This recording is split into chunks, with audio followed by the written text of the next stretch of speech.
What city are you in besides San Diego? What's it called? Hold on. What are you at? I'm on the phone with my mom. Hey, Mom. Hey. You're on this thing still. Hey, Mom. What's up? How you doing? Am? Yeah. Oh, okay. Hey, I'll call you back. All right, baby. Love you. I love you too, Mom. Love you too. Bye. Bye. Jeez.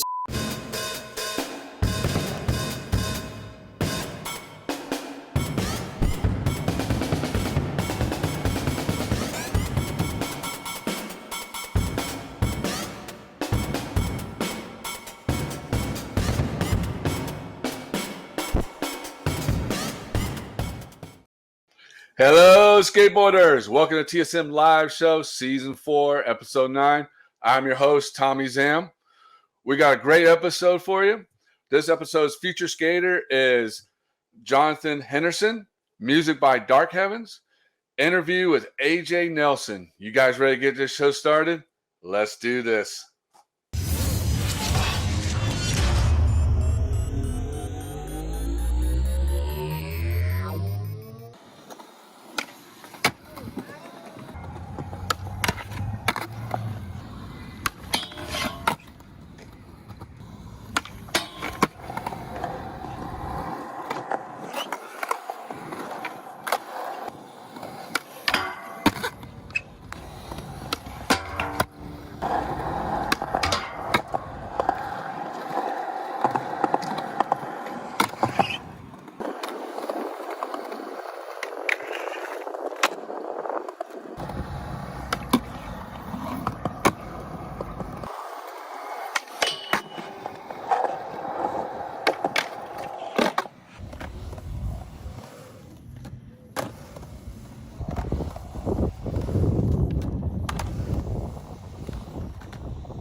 What's up, Jonathan? Yo. That was a sick little commercial from Bones, huh? Oh, yeah. Oh, man. They always put on the craziest people and like that Fakey 540. Oh, my God, dude. That was insane, dude. So you ready to get into this? Yes, sir. All right. Well, Jonathan, some people might know who you are. Some might not. Tell us a little bit about you. What do you want to know? Skateboarding since I was like 14. Playing guitar since I was like 12 or so, off and on.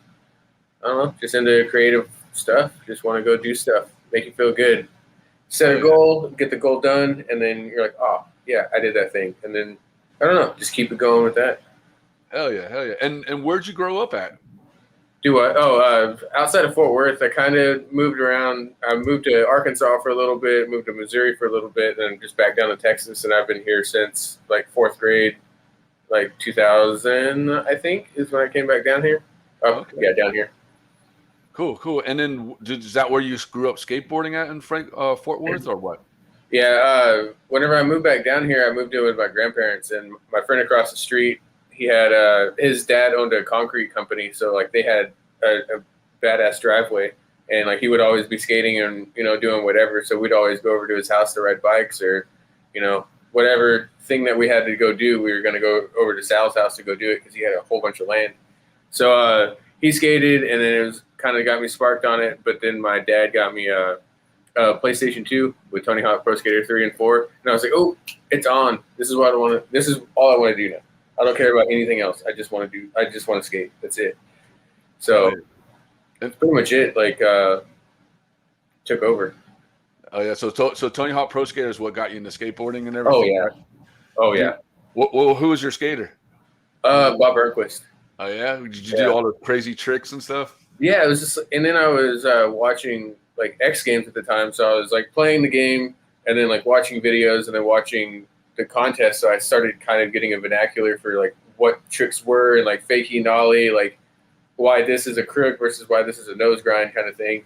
And then watching Bob Burnquist do like stuff that I was doing on a video game in real life, like the fakie 5-0 fakie flip and the like 12-foot bowl or the 12-foot half pipe in the X Games. It's like I still look at that and it's like no one's doing shit like that still.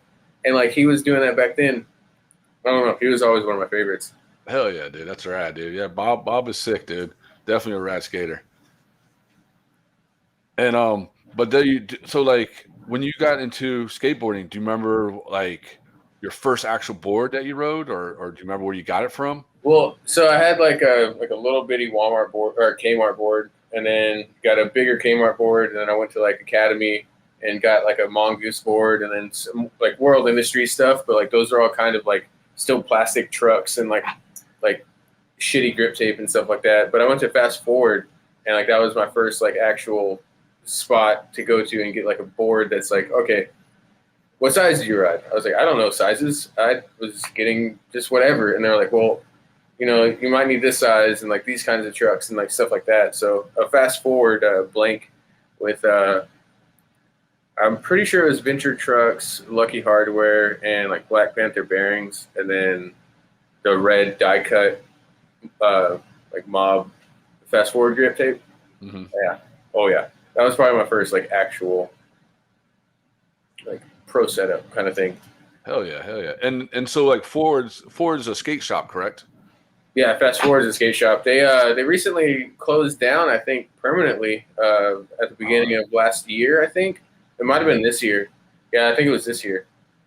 But they had one more headquarters in South Texas. I can't remember if it was in Austin or like San Antonio. But yeah, they finally shut their doors. One of my friends was trying to take me down there to go do a little trip, get all those clearance stuffs. Ah, man, that sucks. That's sad to hear, man. The skate shops are shutting down, you know? Yeah, and they've been around for so long, and like they used to be the mall store that wasn't like a mall store. It was like a core company that like you can be like, oh, skateboarders understand this place because like skateboarders work here. You'll go in there and be like, hey, I need 149 Thunder Raws. Like that's it. I just need that. And then they'll hand you like one independent, like Zoomies. They'll hand you an independent and like a Crux, and you're like, neither one of these are what I wanted. And so like you go into Fast Forward and like they're skaters, and you're like the whenever I went in there the first time, the guy that was running the Fast Forward, he was like the manager of the store. He was saying that like at Go Skate Day, like he just got arrested because like they were out skating. And I was like, oh cool, like you skate, like it's like a skateboarder, like he's doing the shit, Yeah. So it's a lot more respectable to, I don't know, have someone that you can actually like, hey, how do you like Jessup versus Mob versus Shake Junt versus whatever? Mm-hmm. Oh, it's a lot nicer. And someone's like, I don't even skate. I work here because I get money. It's like, oh, cool, bro. Thanks. Yeah, no, it's true. And do you feel that like skater is very important for skaters to support like local skate shops, local skate brands and stuff like that? Yeah. Well, I mean, I feel like it doesn't really matter necessarily. Like if you're going to wherever to go get your skate stuff, at some point a skateboarder is getting paid. So like who am I to like pick straws and say like, oh, you should go to like this skate shop because it's local versus Zoomies versus going online. Like I mean, me personally, I'd rather go to the skate shops that like I know the people. I've been to events with them. I've skated with them. Like we've bled together. Like I want to go hang out with those people and buy their stuff because those are my friends. Yeah. And it's not a thing of like core only. It's more of like they're my friends and I want to support them. And I'm not gonna like talk shit on someone that wants to go to Zoomies. Seriously, I'll like give you some fun little pokes and stuff. But no, like you're still going to Zoomies, and Zoomies has done more for skateboarding than a lot of people give them credit for, as far as giving some brands a shelf when small skate shops didn't have the money to do so. So Zoomies is like, yeah, we'll take a bunch of your Dark Star boards. And then, like Keyshot, a local pro, is getting paid because his boards are in Zoomies. Yeah. So, okay, you can hate on Zoomies, but at the same time, like they're paying Keyshot, one of our favorite skateboarders around here. So like, I don't know. It's really all personal preference, whatever's convenient, honestly. Like that's what people's going to do. If it's more convenient to go online, you're going to do that. Just know that your stuff is probably going to get fucked up. I work at FedEx. We're not very nice. If something's heavy, we're just like, just throw it in the trunk and say whatever, right? Yeah, it's like, well, I mean, the driver will fix it. We got more stuff to worry about. So, like, I don't know, like going to the place and like talking to the people and being like, oh, why do you like these 1/4-inch riser pads versus these 1/8 of an inch riser pads? No one uses riser pads anymore, but like 53s versus 55s. Like, what what do you like more? Why do you like that? Instead of like, I don't know, getting in some random ass like, I don't know, like Reddit post thing trying to figure out what size trucks you need to skate for an 8-inch board, because like Ventures are like 5.1s, and then Thunders are like 145s, and then Indies are like 147s or something like that. And yeah, I don't know. It's crazy. The pain. And what's your setup right now? Right now I'm on some Ace 44s. Okay. They're the 8.25 size trucks. I think I have Olympia bearings. I don't remember where they're out of, but it's a local brand, like not local, but like a small brand. And they're really good.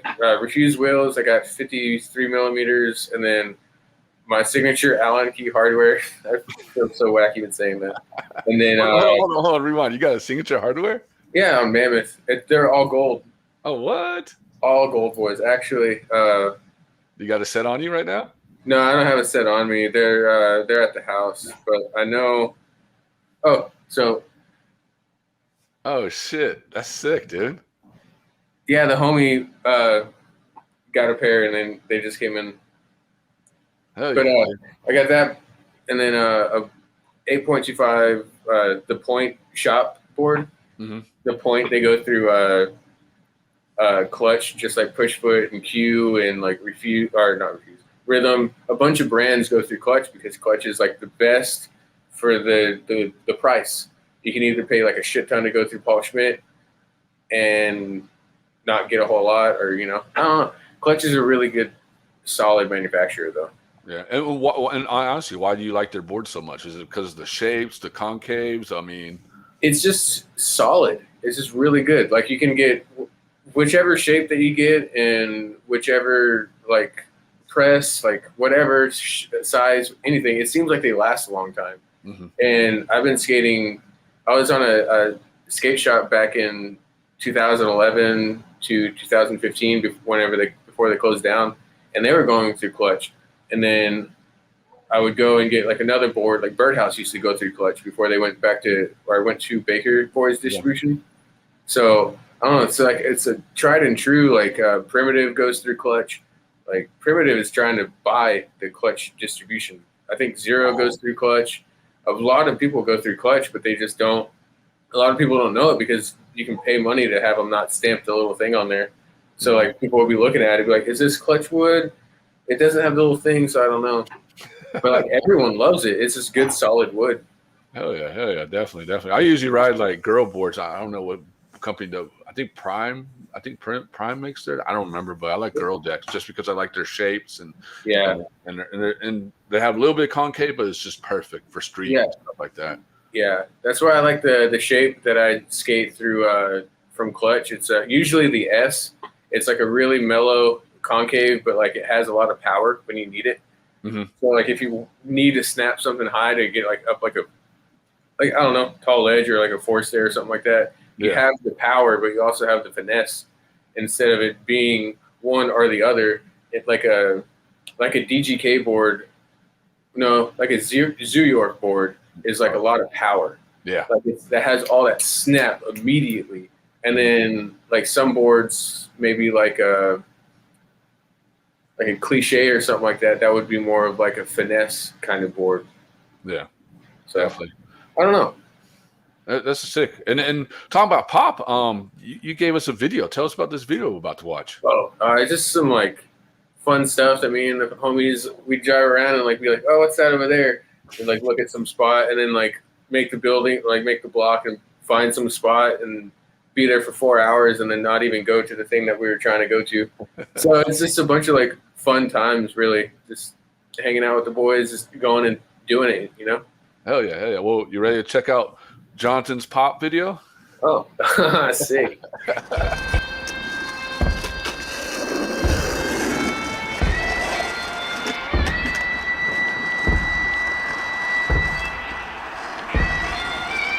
not that what we're doing is wrong. Let's try to keep this here secret between me, you, and the song. Menage a trois that sings to me sinfully. God plays along. What you want,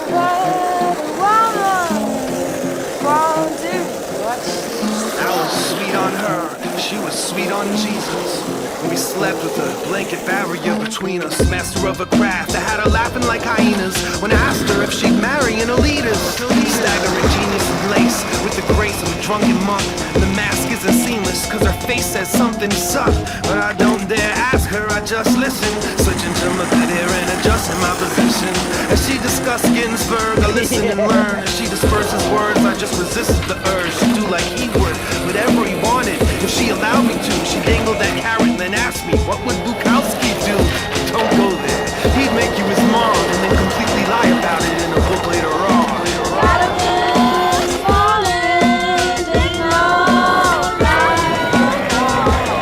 Spirits were lifted when she whispered something French in my ear. Tension was there when I responded in English, it sounded less sincere.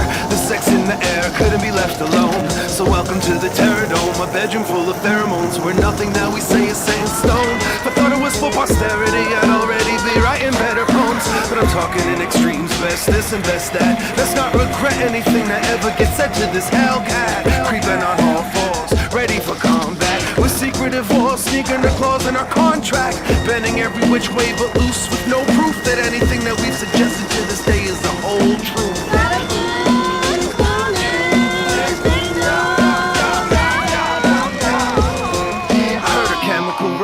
Was a medical slow dance. Set my advance with sexual, held my genitals with cold hands. Set up the coke cans, broke out the Red Rider, and one by one I tried to knock down everything that's dead inside her.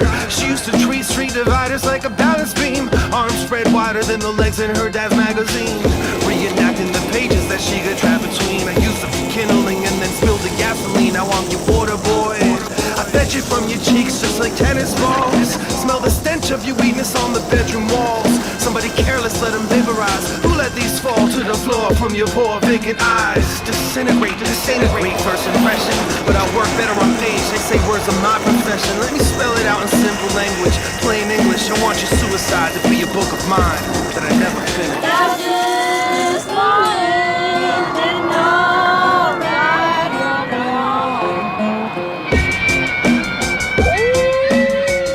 wrong. Dude, that was sick, man. Thank you.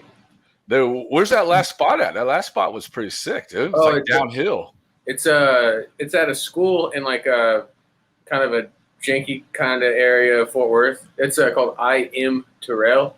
It's right next to this little housing project that was like abandoned during COVID stuff. I don't know if the government kicked them out or what. But yeah, super fun spot. You can go there and chill there all day. On the other side of the school, there's like a natural quarter pipe with like a little sidewalk thing at the top of it. I think Sky too. That whole school has like just potential for sure. Yeah, Fort Worth has some good skate spots, as it looks like, you know? Oh yeah. I mean, Neen Williams didn't move out here for nothing. Well, I mean, mainly his girlfriend. But I mean, the spots out here are pretty good too. So Neen Williams moved out there, huh? You skate with him yet? No, I haven't skated with him, but a lot of the Fort Worth guys have, because he goes to a skate shop in Fort Worth over by the medical district called Magnolia Skate Shop. Mm-hmm. And he hangs out with those guys all the time. And so they'll go skate, you know, they'll go to like Chisholm, the place where that contest is. They'll go up there in the morning, and whoever's being an early bird will get to hang out with Neen for a little bit, you know, get some recipe tips. Hell yeah, dude. Actually, I got his spices, dude. I buy his spices, and they're actually pretty good, dude. I've been looking at them, but haven't had the extra cash money to be able to grab them yet.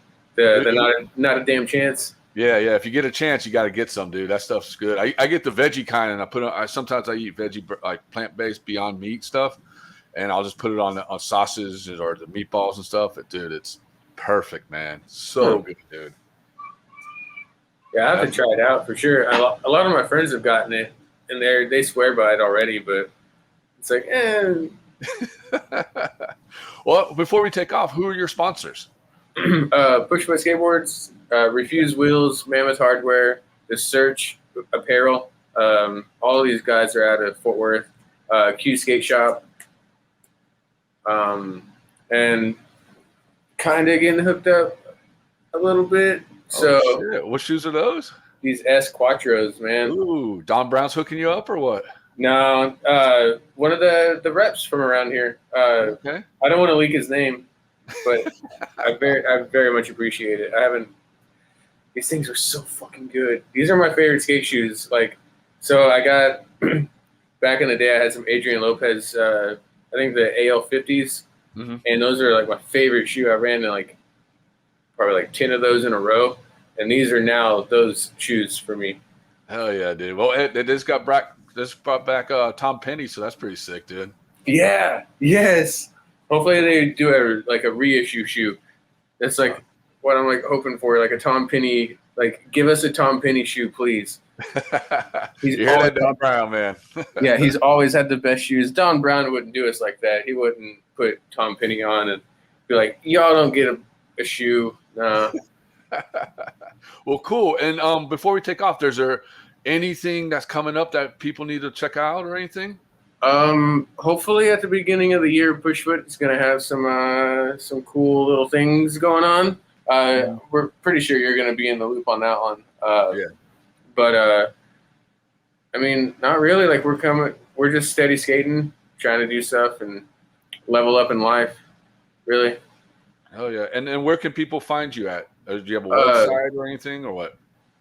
Mainly just Instagram. Really. Like, I get on YouTube and kind of just post like raw stuff of other things that I filmed. Like, we'll go out with the homies and we'll film whatever parts for them and stuff like that. And then I'll keep most of the raw stuff and then I'll put it all in a raw video and then put it on my YouTube, just so they can have it or see it or, whatever, really. Yeah. But John Trey is my Instagram, JAUNTRE. Oh, is that right there on the screen? Yeah, this one right here. Where's the thing at? There you go. Right there. So, yeah, that's it, really. And Pushfoot Skateboards, Instagram, Refuse Wheels, Instagram, Mammoth Hardware, Instagram, Q Skate Shop, Instagram. And they have a website, functionskatesupply.com. Okay. So if any of y'all want to order some stuff and, maybe the local skate shop doesn't have it in there or however, we're still trying to build some relationships with people and get outside of Texas, but like get in more places in Texas, really just like fill in, get all these. Yeah. I mean, we just want to hang out with the homies and like support the homies and, the homies that want to help us out, we want to help them out. So. Oh yeah. Well, cool. Well, so viewers, make sure you go check them out. Go pick up some Pushfoot boards, some Refuse Wheels, Mammoth Hardware. But John, man, thank you so much for coming on the show, man. You're killing it, and just keep on shredding, dude. Thank you, man. Oh, and I got to say, if you're in Fort Worth, Q Skate Shop off West 7th. All right, they got all the S. They got all the good brands. But if you don't want to go there, there is Magnolia in Fort Worth. So, like, so listen to him now. All right, well, cool. Well, thanks for coming on. Dude, thanks for having me. And stick around because coming up next is Dark Heavens, dude. Yes. I was eyeballing his guitars and his amp in the background, so I was like, ooh, what kind of guitars do you got? That looks like a Schecter, looks like a Hellraiser. Is it 7-string? I was like trying to see it, but yeah. Well, definitely, homie. All right, well, take care, brother. All right, see you, man. Later.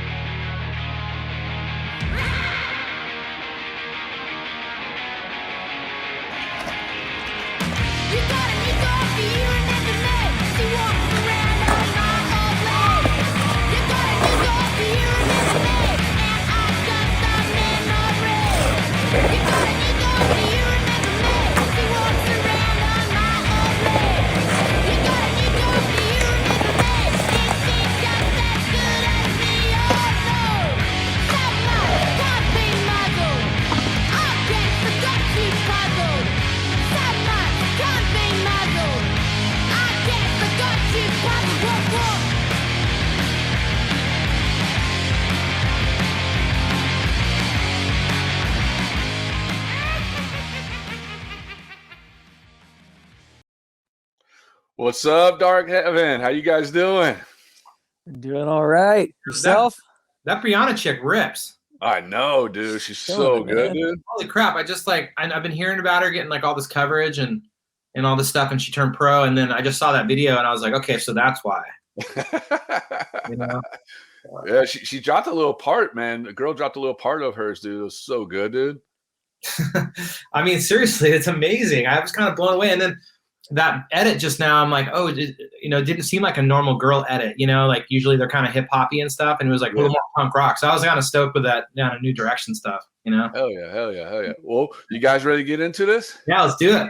All right. Well, what I'll do is each one of you guys tell each one about each other and how you guys got involved. Go ahead.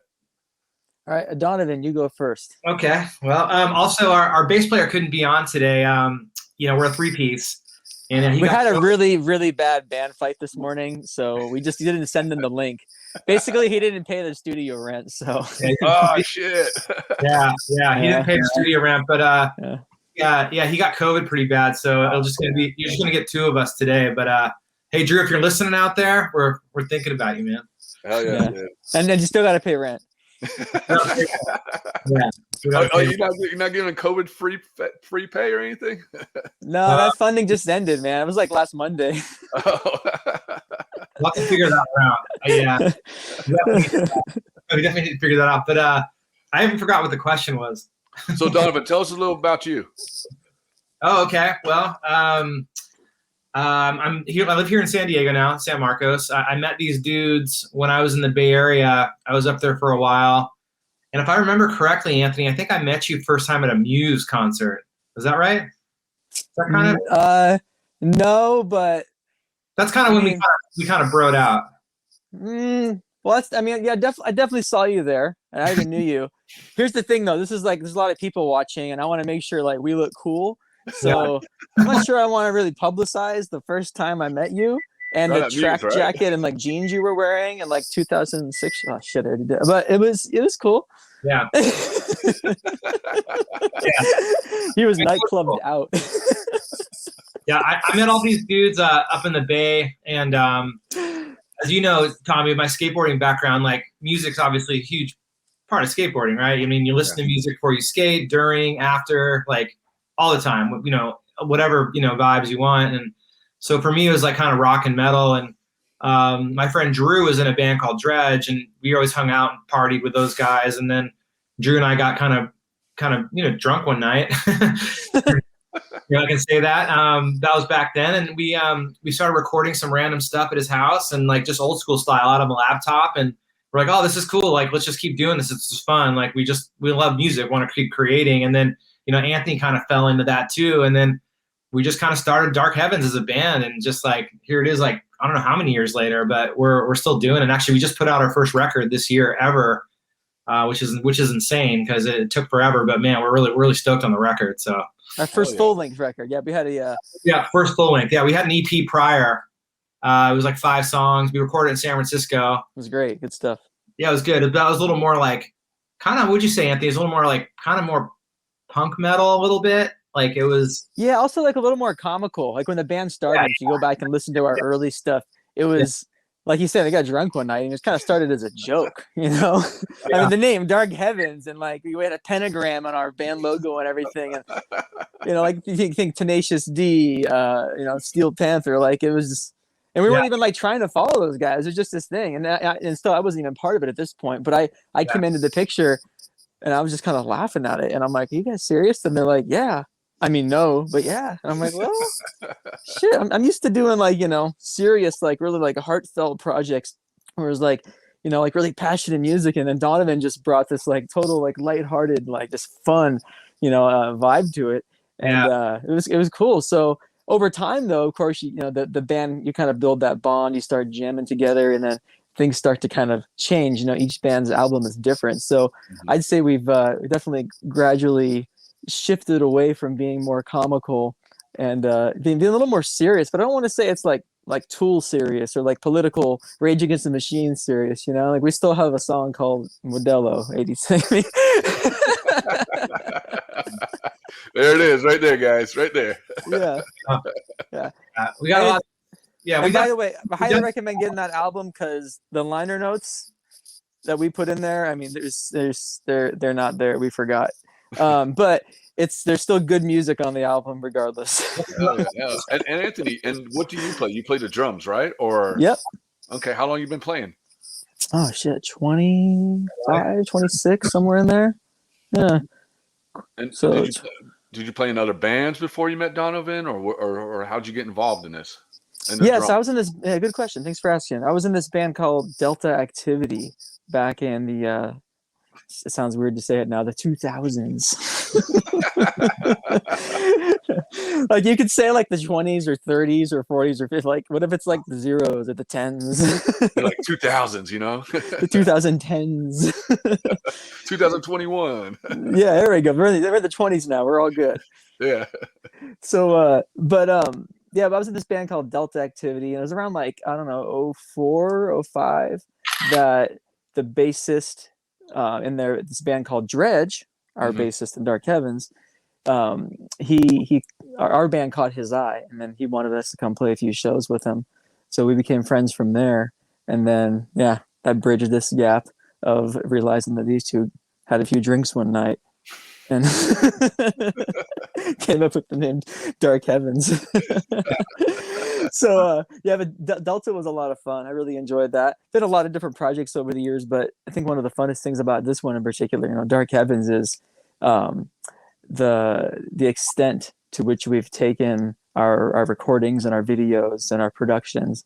It's funny how little we've had opportunity to play, especially since we've released our album during a pandemic, Yeah. But all being different places and,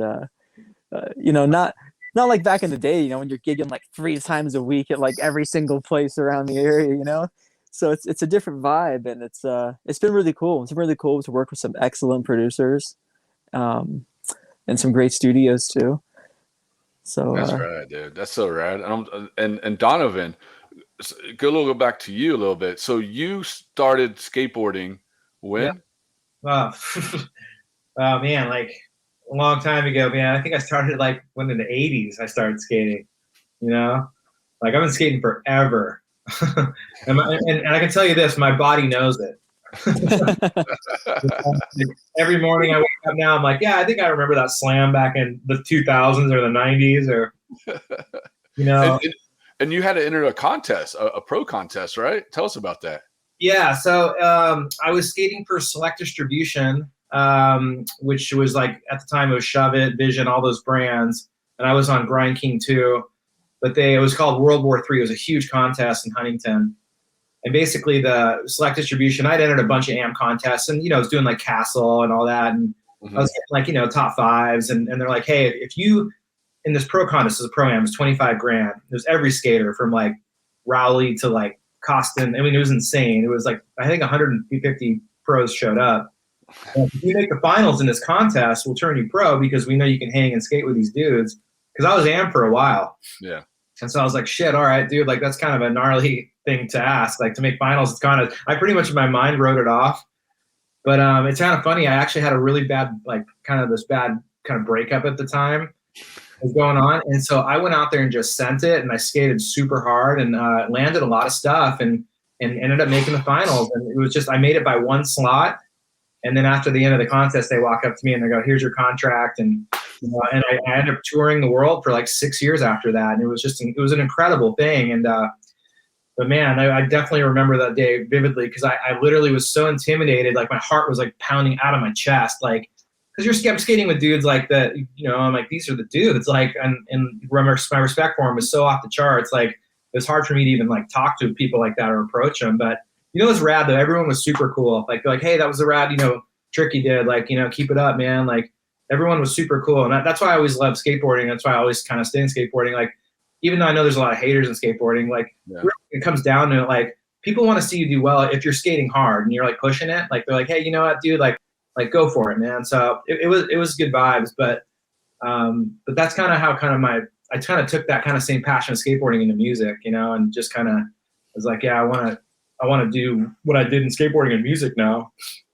So I don't know. Just there's so many parallels with those two things, music and skate. Yeah, definitely. No, definitely. I mean, because you think about it, I mean, like what both of you said, like when we're out skateboarding, about to jump down a set of stairs, or do that trick.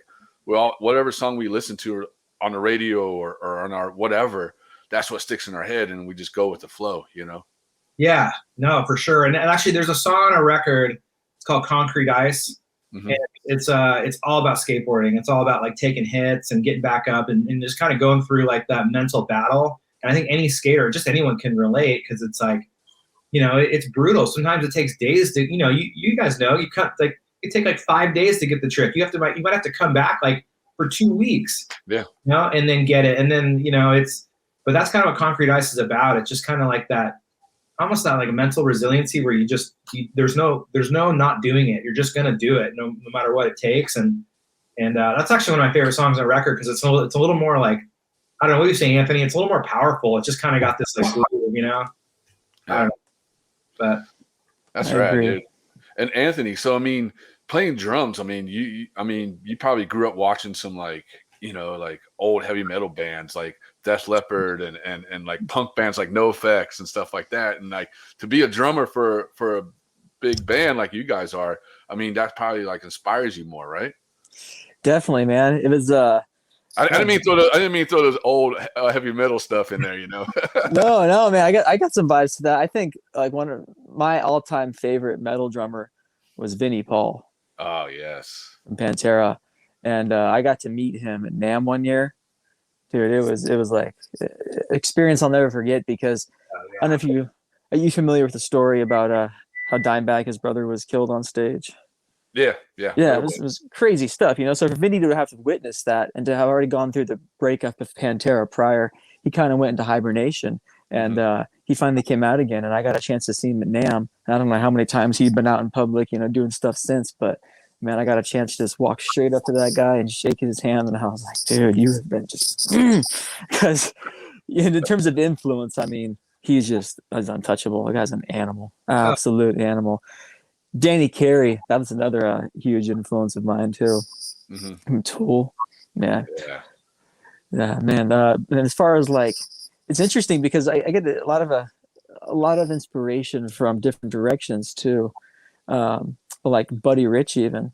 Oh yeah, big band jazz drummer from way back.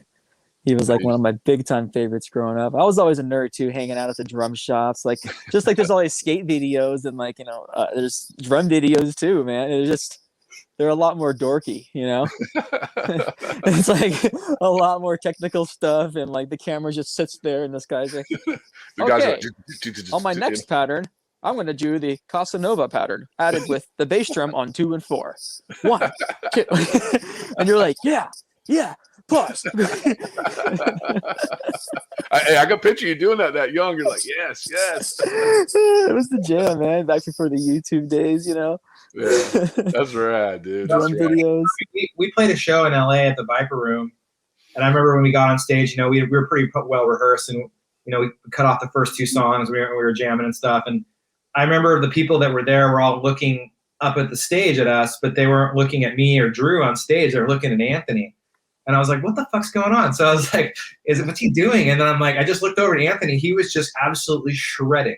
And so it was just like, all right. And so I kind of backed up and was singing and just was kind of watching him too. And it was like, I mean, I know Anthony's a humble dude, but man, I hope you guys get to see us live sometime, Tommie, which you actually will. We're going to be booking some shows for next year. Hopefully, things work out, but yes. We'll definitely be playing. I'd love for you guys to come out and check out a show. It's, we definitely have a lot of fun. So. Oh yeah, or what? I think next season 5. I always forget 5 or 6. I'm always so back up, But I think we're gonna be back on the road doing it live at like bars, whatever. So we're glad to have you guys come back on that. Yeah. Yeah, actually, I think we're playing a show in San Diego next year at Brick by Brick. Oh shit. Yeah. So those are our good homies that run that place, and we'll probably do a show there. So maybe we can link up and do something there. But yeah, definitely. That'd be rad. Well, all right, cool. You guys ready? You gave us a video. We're going to see you guys perform and stuff. You guys ready to check it out? Yeah. Which one is it, by the way? I sent them our 2 latest ones. Nice. Yes. I forgot which one it was. That's why I was like looking. I was like, oh shit, which one is it? Hey, viewers, it's the prize. You get to see what it is. We're not telling you what it is. Oh, okay. I like it. I like this. We like surprises, don't we, Anthony? We do. All right, cool. Let's check it out.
Dude, that's a fucking sick ass video and song, dude. Thanks, man. Thanks, man. Tell us about that, the making of it and everything. Oh man, yeah, I don't even know where to start. It's so funny you asked that because I'm sitting there thinking to myself what it's like being the artist versus the viewer. Like every time I listen to our music, every time I watch one of our videos, it's like you don't sit back and like appreciate it as much. You kind of just sit back and you just think back to each scene and you think about who was there and what you were doing and how many times you screwed up and had to do it over. I mean, this is true. I mean, that kind of funny. I actually haven't seen that song and watched that video for a while. But now that I saw it and like listened to it again, I'm like, oh, you know what? Actually, I really am stoked on this again, because you see it so many times. You're the last person to watch it again, and yeah. But yeah, that Blackout song was obviously very metal inspired. A little bit more, kind of some hip hop, a little bit in there, kind of the rappy stuff, and then kind of some like desert rock vibes, and then it's kind of got a little bit of everything. But that's why I kind of like that song because it was that song, but it was also a long song, so it's kind of a journey because like has that little breakdown in between. Mm-hmm. And I like the breakdown because it kind of gives you a break because when that riff comes back in, it's like, oh shit, and then that's when Anthony comes back, he's like, But yeah, no, that was a fun song to write. We had a really good producer. We were really lucky to have him. This guy Chris Rakestraw, he was the producer of Megadeth, and kind of a story about him was. It was through a friend of a friend. Actually, I listened to my friend's band in a car at some festival, and I'm like, and his band wasn't really that, honestly, they weren't that good, and he would have been the first one to tell you that. And we listened to his music after he worked with Chris Rakestraw, and it was insane. I was like, wow, your music went like from 2 to like 9. It was incredible. And I was like, so who are you working with? This guy Chris, I'm like, can you relay him to me? And he's like, yeah, I'll do an intro. I sent Chris a bunch of our demos and stuff, and never heard back from him. It was like, maybe 4 months later, he finally gets back and was like, hey, I checked out your stuff. I'm in the middle of touring with Megadeth. I'm in Argentina. Like, sorry, it took me so long. But hey, I like your stuff, and let's see what we can do. And I was like, holy shit, like, no way. And so I hit up the band. I'm like, I think we might have a really good producer. And it turned out to be a good fit. Now, when we did pre-production with Chris, it was a complete nightmare of him meeting the band. Like, he's like the super high-level producer, and we're like these, like, party dudes, like kind of burrito eating, like hangout chiller dudes, and the collision there was an awakening for I think both parties. But once things resolved, it was just awesome. And now he's like friends for life. We're actually going to be probably recording a new single with him pretty soon, which I'm really excited about. But yeah, man, he really helped all that, like Blackout, the one you just saw, and the music side of it. It helped kind of more construction. What do you think, Anthony? Like more like kind of the fourth band member a lot in this stuff. Yeah, that's one thing I really liked about him. He had a lot of good things to say. And like Donna was saying, it was hard to work with him at first, but then there was parts of him that they were abrasive, you can say. But then there was other parts. You guys are like the chill dudes. Like, yeah, dude, crack open beer, let's hang out, chill. And this dude's probably like, business,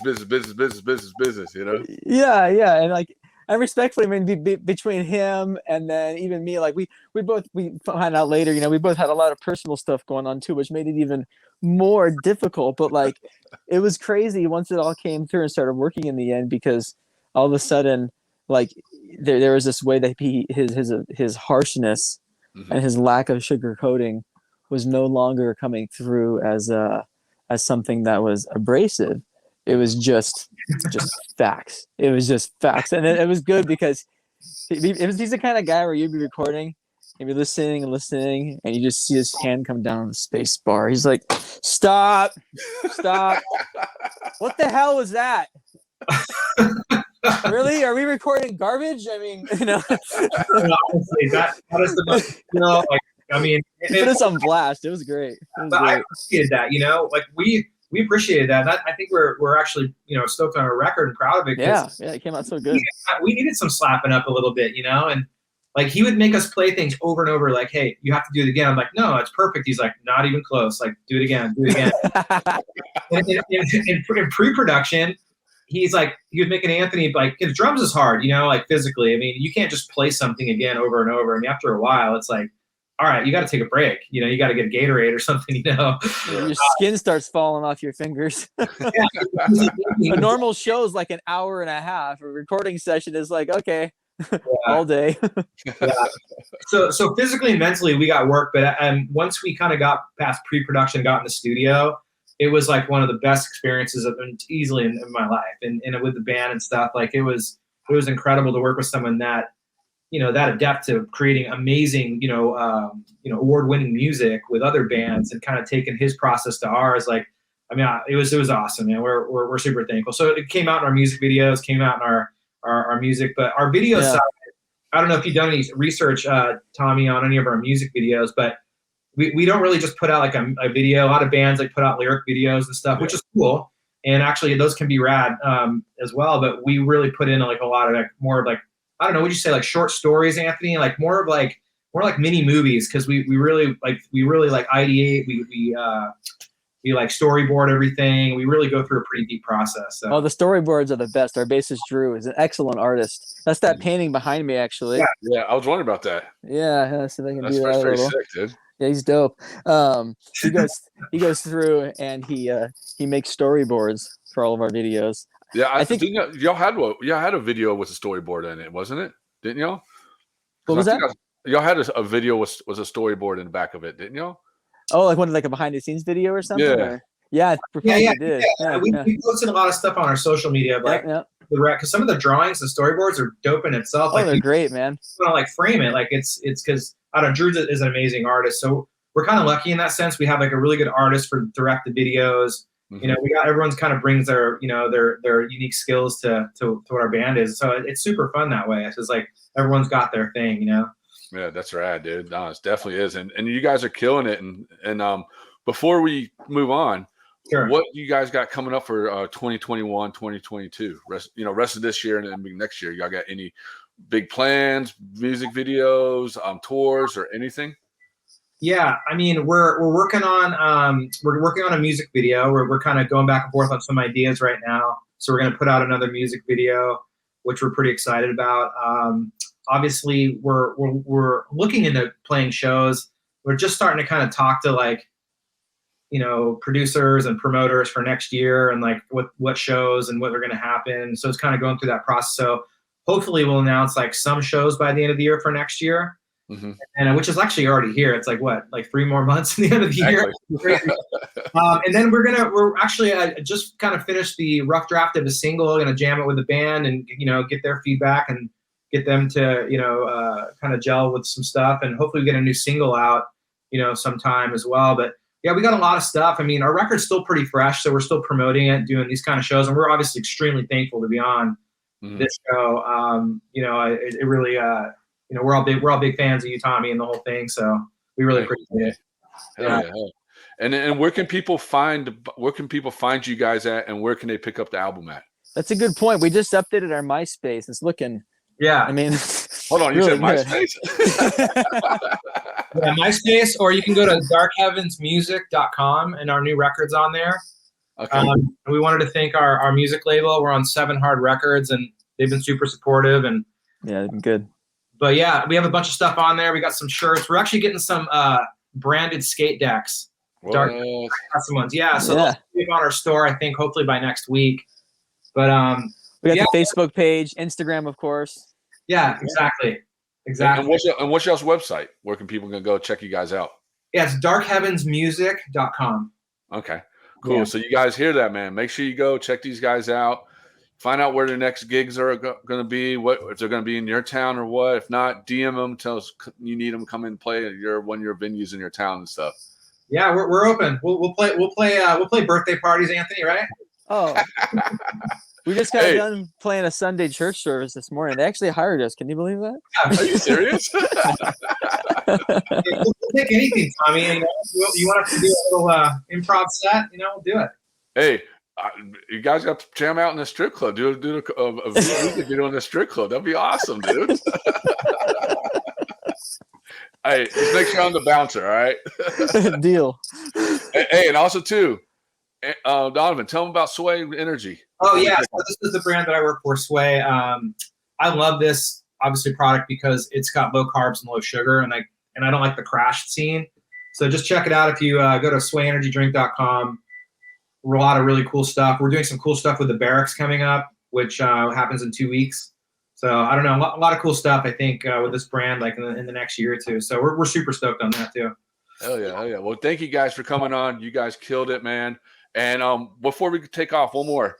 Yeah. Jonathan had a question for you, Donovan, about your guitars in the back. Oh yeah. So this is my baby right here. This is the HS251 FM. But this is the one I play mostly. It's an ESP LTD.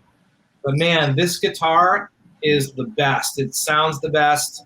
It's got tons of tone. Like, this is pretty much my main baby. I do have a semi-hollow body ESP as well that I'll play if I want to get some of the bigger, like, kind of desert vibes. But yeah, kind of like bright, kind of pretty kind of tones. Yeah. Yeah. And then when I want to get super metal, I'll rock this guy. This is kind of my butt rock guitar. Oh yeah. Yeah. Right.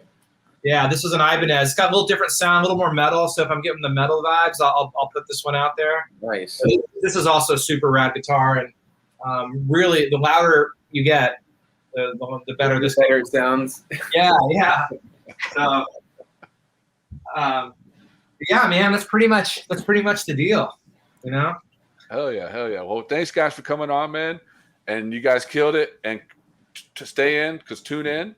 Because AJ Nelson's coming up, dude. Awesome. Yeah, thanks again. Thanks for your time, guys. Thanks, dudes.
That was sick, huh? Hold on. Oh, we're good. Got it. There you go. Got it. Yeah, rookie move over here. It's all good, brother. Hey, that was sick, man. See the owners. Oh yeah, love SpeedLab, man. Alan and Britt, they're the best. Oh yeah, G. How you been, man? Not too bad. I can't complain. Just hanging out on a Sunday. Why not? I feel you. So you're what, in San Diego right now? Yeah, I'm living in City Heights right now in San Diego. I've been here for about 6 weeks, and I just moved out here, so it's been pretty good. Still kind of learning the lay of the land, but yeah, it's not too bad. There's a reason why they call San Diego God's paradise, man. Now you know. I mean, there's everything down here. I can't complain, man. It's a good time. There's a lot to do down here. It's great weather, tequila pouring all day. Yeah. Great skate park. Tons of good pool block for sure. Definitely. And let's get into this. Tell us a little bit about you. Well, like I said, I just moved out here. It's been about 6 weeks. I live in I'm from Kokomo, Indiana, this little city about an hour north of Indianapolis, central Indiana. And I've been skating for about, I think, 10, 11 years. Not much to it. I mean, there's just cornfields in my town and a Chrysler plant. So I got a ton of good friends and good family. But yeah, it's pretty simple, man. I just skate. I got a motorcycle, ride that sometimes. And just hang out with my family. Just keep it simple. Hell yeah, that's rad, dude. Oh yeah. And so like growing up in a small town like you have, was it like, what was skateboarding like? The scene was rather small, especially in my city. I think when I started, there was maybe 6 or 7 guys like my age that did it, and the guys who were maybe in like that next age group.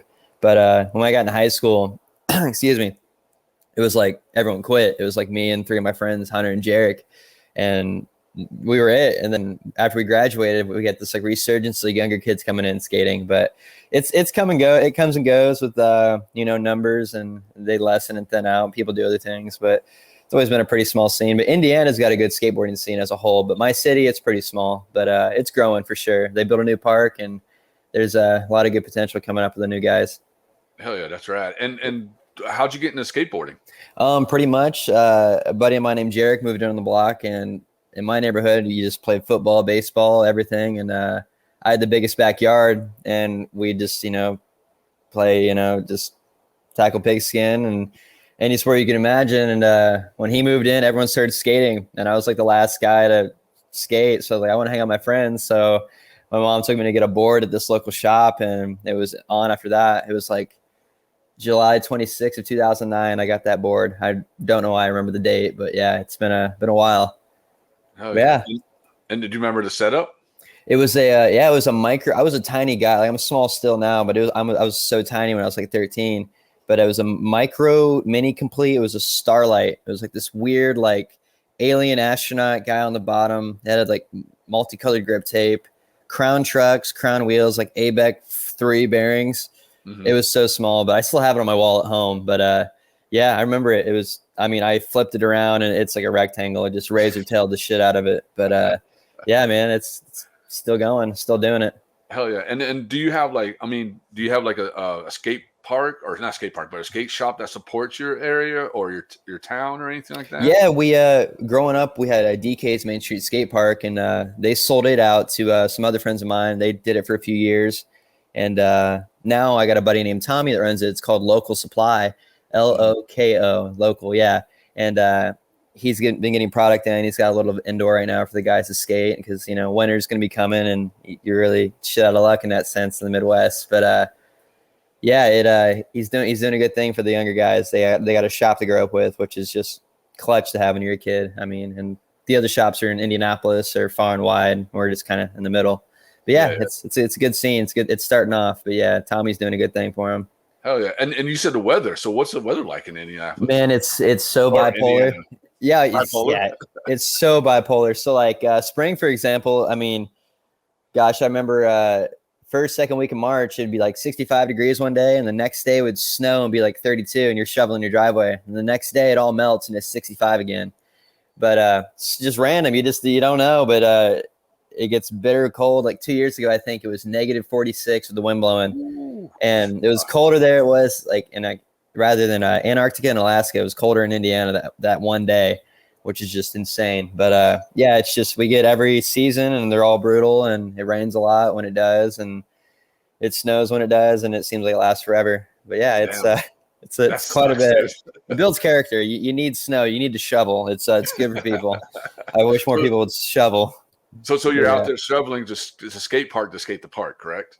Or yeah, we'll do. If we're desperate, like we'll bundle up. There's some, long johns on, some skivvies, and we'll go shovel the park out, and then it'll snow again the next day, and we're just, everyone's got frostbite and hypothermia after one session for an hour.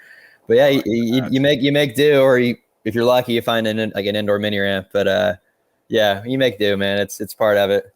Damn, that sucks, dude. I mean, I figure you guys would have like snow skateboard wheels, like little like chains on the wheels, so you can like roll down the street or put some salt on the ground so you can do some tricks or something. Oh man, I never thought about that. Maybe it's something to look into if I ever go back and visit. So yeah, wintertime, Christmas session.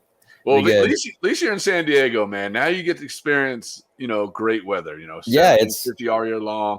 I mean, we do get a little cold out there, but it's not like Indiana, Yeah, no, not like it's like the same day every day out here. It's kind of weird.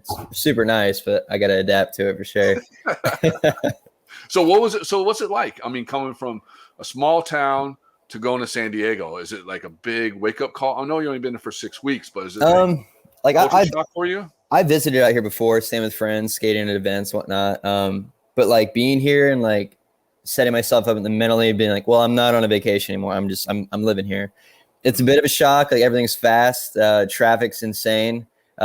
Just people out here are just fast paced. Like back in my town, out here, a 4-way stop, it's a dogfight just to get across the line. Everyone in my town is, oh, you go ahead. And you're playing the friendly game. But out here, people step on your neck to get to the top shelf, it seems like. But you just got to be quick. But other than that, it's the skating's fun. It's fast. A lot of people like my age doing it. Guys I know just like that kind of skating. Because it's predominantly like street back in Indiana. And I like skating everything, but I like vert and I like transition quite a bit. And, there's a ton of guys that do everything out here. So you can kind of, find where you fit.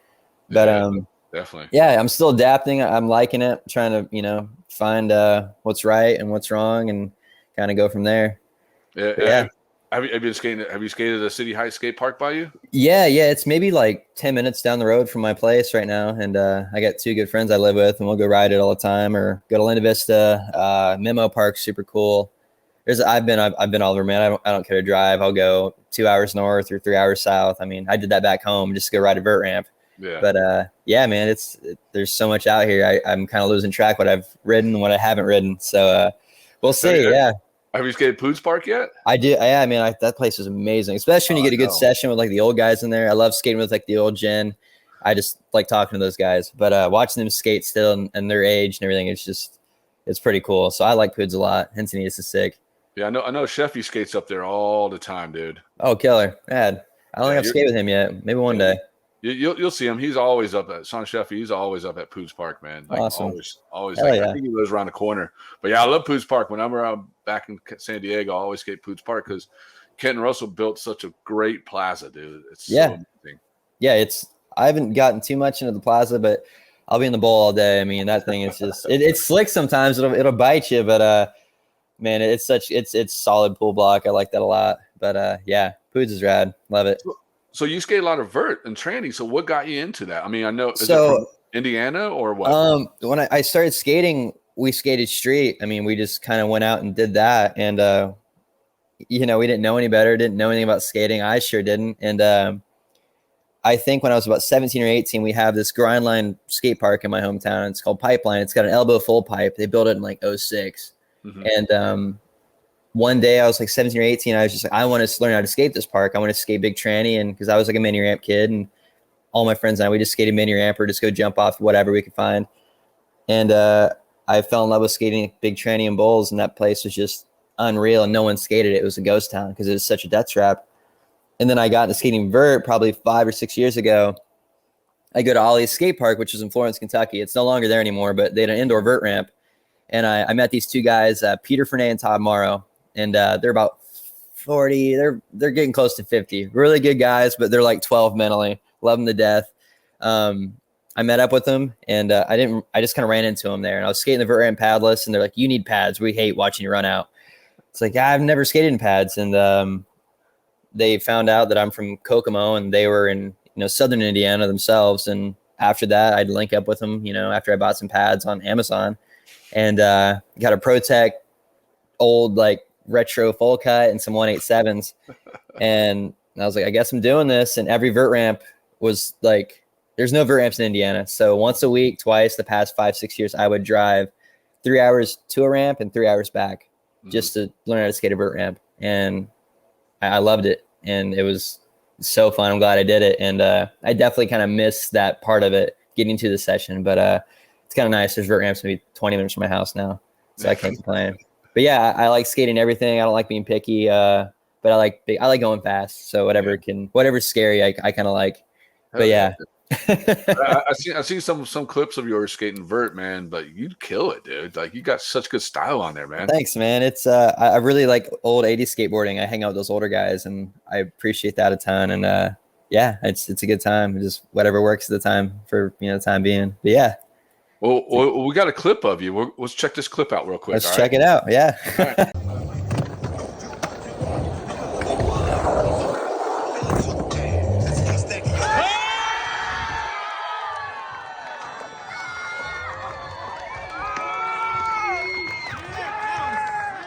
Dude, that was sick, dude. How'd you do that, man?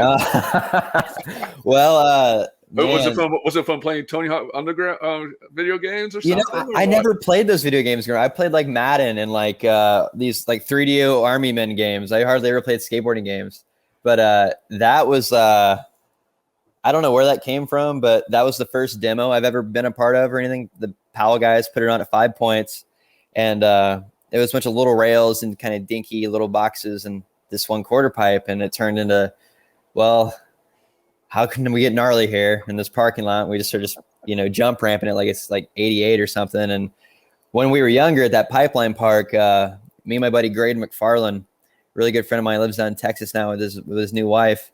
We always grew up on trampolines, and we took that to skateboarding, and we would, carve around and we'd air out, but do front flips and land on our feet it was just funny and fun. See how high we could go, see how far we could go. And I'm looking at this quarter pipe. I'm like, this would be a trip if I tried this. And it was kind of like a homage to my childhood and those guys. And this kid, Chris, rides for pals. I'm like, hey, can I use your board? Because he rides this big ass, like 10.8 inch wide board. Yep. He's like, what are you doing with it? I'm like, just sit there, make sure it doesn't move. So I kick push and flip over, and everyone's like, what the I'm like, I don't know. And they're like, you got to land it. I'm like, all right. So I think it was like 12 tries later, I made it happen. One of them, at one point, I smacked my head on the ground and like split my head open. Oh. I had blood leaking down my head. It was just in the back of my hat, dripping.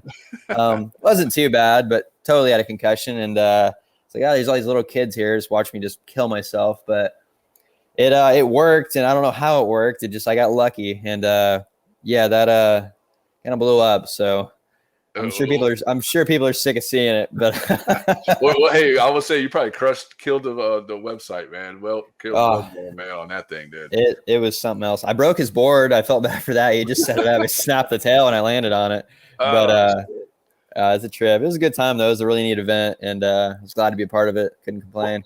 It was just crazy just to watch that, because I saw the slow-mo one, and it's just to know that like how you like flipped through it and knew where the board was at. You know what I mean?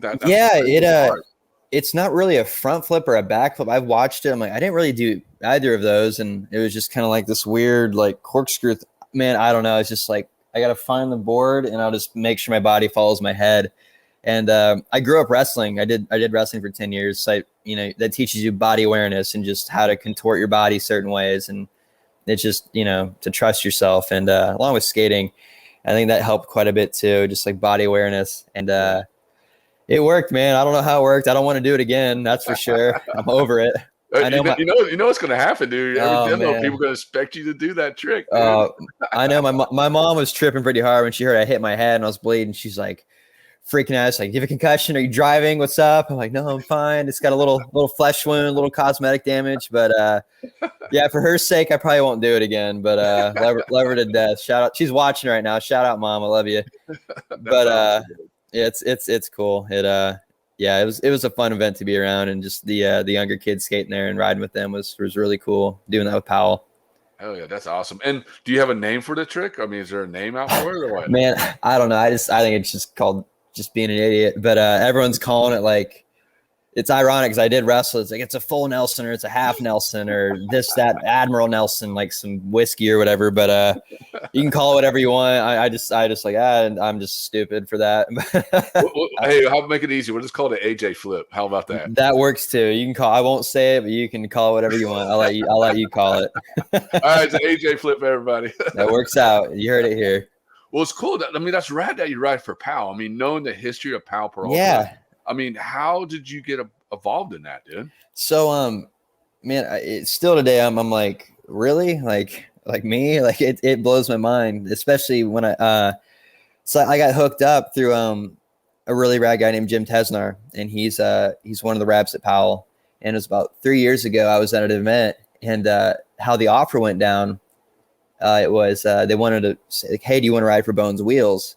And I was just like, I'm riding for SpeedLab. I can't break that. I love SpeedLab too much, and I just love the family we have there. And I was like, I can't do it, man. And they're like, well, do you need boards? Kind of. It was just worded that way or another. And I was just like, I don't know. And they're like, okay, well, do you want some Powell boards? I'm like, sure. And that was kind of helped through my friend Peter, and he just kind of threw my name through the grapevine.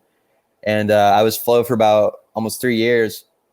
And I think the past it was like a week before July 4th, I think.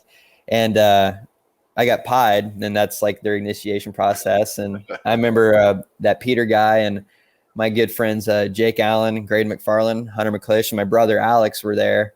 And my stepdad, Chris, came through too. He was a little late, but he got to the end and he just saw me pied. But they're like, we're going to shoot a photo at this Kokomo park. And I'm like, this is random. Everyone just came down, and I was so gullible not to think of anything. Like, I never thought that would happen. And my buddy Jake's sitting there. He's like, look at this clip that I got of Graydon. And I looked at it. He's like, I'm just kidding. I'm not going to show you. What he really had was the magazine ad that they used for Thrasher. And I was like, I looked at him like, what is that? And then I look up, I'm just getting smacked in the face by a pie. I'm like, oh my God. And it clicked instantly. I'm like, you're lying. This is happening. No way. And then everyone's just like laughing at me, and I couldn't believe it. And then like DeVille orchestrated that from like way over here. And I'm like, is this like, I thought this only happened in California. I'm in Indiana. This shouldn't be happening. I don't deserve this. And man, I'm so lucky. I'm ecstatic still. I'm still like pinching myself. It's a cool feeling just to be in that lineup with these guys and riding with them and getting to know them, and just the history and like who's been here. Like Bucky, Lance, Cab, all those guys, just all the like Mike Frazier was on Powell. Like love all those dudes. I love that history, and I'm glad to be just like a sliver of it so far. And it's a really cool feeling. No, it definitely is. I mean, because like you said, I mean, going from Bones Brigade to always to now, I mean, you had Mike Villele, you had Tony, all of them, Cab, Ray, yeah, Barbie, Frankie Hill, yeah. Names go on and on and on, and now you're part of that legendary company. You know what I mean? You're part of that now, and that's just such a great feeling to have. And congratulations on that. And actually, I remember that clip too of the pie smashing the legs, man. That was hilarious, dude. Thanks, man. I appreciate that. I'm still tripping about it, but I'm happy for sure still. Yeah, and who are your other sponsors other than SpeedLab and I represent Minus Skate Shop Carmel. It's my buddy Aaron Vaughn runs a shop in Carmel, Indiana called Minus. He just opened a new shop in Greenwood, Indiana. I rep Local Supply, my buddy Tommie. Rep him as much as I can. SpeedLab, Common Youth Clothing, Ace Trucks, S1 Helmets, Old Bones, Knee Therapy, Plasma Graphics. It's my buddy Graydon's decal company. Black Sheep Underground with Mertz. Roadkill Hardware. I don't want to sound like a tool, but it's hard to keep up sometimes. But hey, yeah, you did a good job, man. You did a good job. I'm trying to get them all in there. Yeah, like it's so many, man. It's beyond me. I never thought like I'd ever have a sponsor, any kind of help like that. Like I never thought it was possible. Like with skate, I never looked for that. I was like, that's cool, but yeah, man, I'm lucky with what I got, and the support is just unreal. So I'm glad. But yeah, a lot of support, and I couldn't be any happier. No, and it's awesome too to think about it, because I mean, you're coming from a small town, well, you said a corn town. Yeah, pretty much. To now you're living in San Diego, and now you're getting, taken care of by a legendary brand, Pal Peralta, and Speed Labs, and all these companies now. I mean, you never thought about this. You know what I mean? No, never. Never. I mean, you're probably like, I'm just going to be in major sports or football player or something, That was a dream at one time. I was like, well, I'm like 5'6". I don't think they're ever going to start a 5'6", like a little tiny guy. But yeah, man, sports were like, when you're growing up, you just play sports. That's what you do when you're a guy or whatever. And yeah, and never thought skateboarding would happen either. But yeah, I'm happy with what I got going on. And yeah, nothing I could ever thought could happen. But yeah, man, I'm lucky. Oh yeah. And before we take off, do you have anything you want to say to like the upcoming skaters or anything at all? The best advice I could try to give from like my point of view is, I don't know, just don't look for anything. Don't have any expectation. Don't hold yourself to anyone else's standard or try to compare yourself, because, or don't try to fake it. Like try to, add something to you what you're not, like make something real fabricated. Just keep it as raw and honest as possible. And I mean, good things happen to those that wait. And my mom told me that from day one, and it's been a huge like thing I've listened to in my life. And yeah, just do what you're doing, and when it happens, it'll happen. And it sounds cliche, but it's so true. But just do it at your own pace. You're exactly where you're supposed to be in life. And yeah, if you just have fun with it. If you're not, then just stop. I mean, and tuck your knee. That helps. That's a good one to do. Keep your knee tucked. But yeah, I just say, man, just everyone says it, but skateboarding, it's for fun. It's a toy. It's a game, and just keep it as raw as possible and do it the way you want to do it. Don't listen to anybody else. And yeah, just do it as much as you can. Oh yeah, that's awesome. And where can people follow you? Do you have a website? Do you have social media or YouTube or anything? I don't really do the whole YouTube thing. I get on YouTube. I hardly ever watch skate videos on YouTube. But I have Instagram. It's @_AJ_Nelson_. I don't have a cool handle. But I have Facebook because I'm old. I originally found out I'm old now because I have Facebook still at 25. My roommate Bryson's like, "You have Facebook?" I'm like, "Yeah." He's like, "You're freaking old." I'm like, "You're Hold 20." on. Oh, And you're 20. How's that old? I'm 46. yeah, I was like, "Man, do you even remember 9/11? Like, you weren't even around for it." But yeah, but yeah, Facebook, Instagram. That's about all I use really. Yeah, it's just play on there like everybody else. But yeah, just Instagram. I guess Instagram. I don't know. Hell yeah. And Hey, go ahead. yeah, you got it, man. You got it. Oh, okay. I was gonna say, viewers, now you know where to go find AJ at. Follow him on social media. And do you have anything coming up for this year or next year, or anything big? Like, are you entering Tampa M or anything like that, or what? I'm actually I'm gonna do the Banger in the Hangar down in Texas. They're that vert contest. It's almost second week of November, and then going back home for Thanksgiving, and then I'll be going back home again for Christmas. Other than that, I really don't know what's going on, so I kind of get the scoop, or the DeVille's like, "Hey, we're doing this week," and I'm like, "All right, sign me up." But I just started a job. I'm working for a vinyl press company we do graphics and whatnot. It's visual communications. Okay. And so I'm learning how to do that trade. And other than that, just gonna be working and skating when I can. But yeah, we'll see what events come up and just take them from there. Any video parts or anything coming up? Man, I haven't filmed for a video part in probably 6 years or so. If it happens, it happens. But everything's so just straight to Instagram. It's like why put a full length out? But True. I don't know. Powell does like all the edits and stuff, so that's cool. I like filming with them, but maybe I'll do a video part, maybe not. I don't know. It's hard to get music right sometimes, and that's a make or break for me with parts. I like good music. Well, since you're in San Diego, you got to do the mega ramp out there, man. So I've jumped over Elliott's and about died. So I've tried. I've signed my life away on the paper, but yeah, that's like a human Hot Wheels track. I don't know how they do it, but I can say I jumped over it. I didn't hit the quarter pipe, but there you go. got a little taste of it. Hell yeah, dude. Well, AJ, man, congratulations for being on PAL, man. Everything you're doing in your life. So stoked for you, bro. And I just want to say congratulations, man. Thanks, Tommy. I appreciate everything. This like the first thing I've done like this. So thanks for breaking me in, man. I appreciate it. Hell yeah. And well, this is it. This is a wrap. I want to say thank you for tuning in to TSM Live Show, Season 4, Episode 9. I'm your host, Tommie Zam. I want to say thanks to all our sponsors for making Season 4 possible. Thank you to our guests for coming on True Skateboard Mag Live Show. Tune in next month for Episode 10. Sit back, enjoy this track from Dark Heavens. Later.